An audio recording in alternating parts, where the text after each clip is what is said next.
స్థానిక మారిస్పేట్లో వెంచేసి ఉన్న శ్రీ కోదండ రామస్వామి వారి దేవస్థానంలో 30వ వసంత నవరాత్రి వేడుకలు ఉగాది పర్వదినాన ప్రారంభమయ్యాయి. రామభక్త అప్పలస్వామి గుడిగా పిలుచుకునే మారిస్పేట్లోని శ్రీ కోదండ రామస్వామి వారి దేవస్థానం విశిష్టమైనది. కొలుచుకున్న భక్తుడి పేరిట పిలుచుకునే ఆ దేవస్థానంలో జరిగే ఉత్సవాల్లో వసంత నవరాత్రి వేడుకలు ప్రత్యేకమైనవి. ప్రస్తుతము 30వ వసంత నవరాత్రి వేడుకలు ఉగాది పండుగ రోజైన గురువారం ప్రారంభించారు. ప్రాతకాలంలో దేవతామూర్తులకు పంచామృత అభిషేకం, విశేష అర్చన చేశారు. ఈ నెల 20వ తేదీ నుండి 26వ తేదీ వరకు ప్రతిరోజు శాంతి కళ్యాణం నిర్వహిస్తారు. 27వ తేదీన మర్రిపూడి అనురాధ దంపతులచే శ్రీ సీతారాముల కళ్యాణం జరుగుతుంది. ఈ సందర్భంగా దాదాపు 3000 మందికి అన్నప్రసాద వితరణ చేస్తారు. 28వ తేదీన పట్టాభిషేకం, 29న సామూహిక సత్యనారాయణ స్వామి వ్రతం, 30వ తేదీన ద్వాదశ ప్రదక్షిణాలతో శ్రీరామనవమి వేడుకలు పూర్తవుతాయి. ఈ సందర్భంగా ఆలయ ధర్మకర్త లంకా శివానంద కుమార్ మాట్లాడుతూ, వసంత నవరాత్రి వేడుకల్లో భక్తులందరూ విశేష సంఖ్యలో పాల్గొని తీర్థ ప్రసాదాలు స్వీకరించి స్వామివారి కృపకు పాత్రులు కావాలని కోరారు.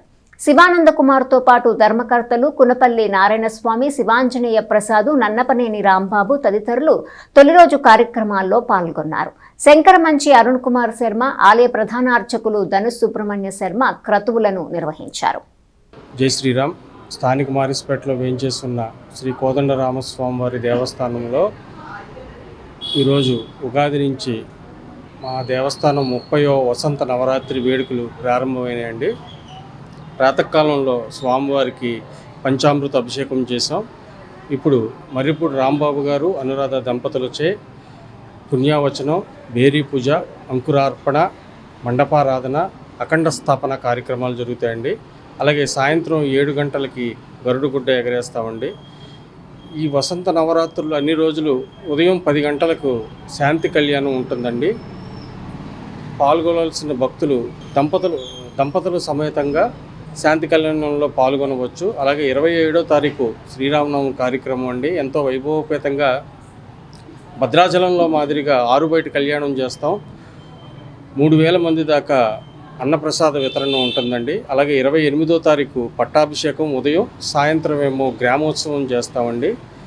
29వ తారీఖు సామూహిక సత్యనారాయణ స్వామి వ్రతం, 30వ తారీఖు ద్వాదశ ప్రదక్షిణాలతో శ్రీరామనవమి కార్యక్రమాలన్నీ పూర్తవుతాయండి.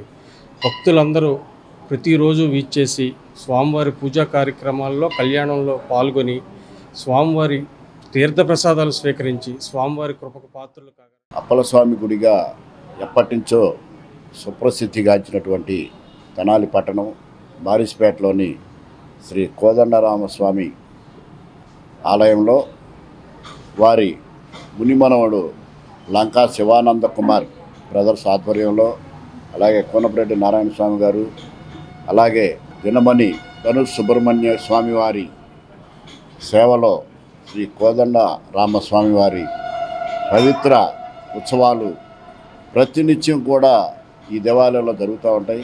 అటువంటి దేవస్థానంలో శ్రీరామనవమి సందర్భంగా ఉగాది నుంచి ప్రారంభమై శ్రీరామనవమి వరకు కూడా అత్యంత వైభవంగా స్వామివారి ఉత్సవాలు జరుగుతూ ఉంటాయి.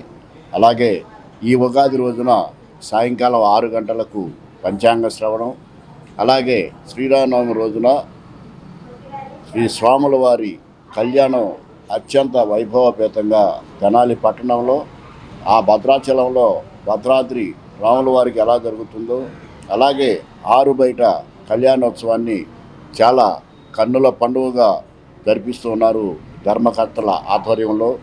ఈ కార్యక్రమాలను కూడా తెనాలి పట్టణ మరియు పరిసర ప్రాంత ప్రజలు పాల్గొని ఈ కార్యక్రమాన్ని విజయవంతం చేసి ఈ స్వామివారి కార్యక్రమాలు చేసే ఈ భక్తులకు, ఈ ధర్మకర్తలకు మీ యొక్క సహాయ సహకారాలు అందించి స్వామివారి కృపకు పాత్రలు కాగోరుచున్నాము.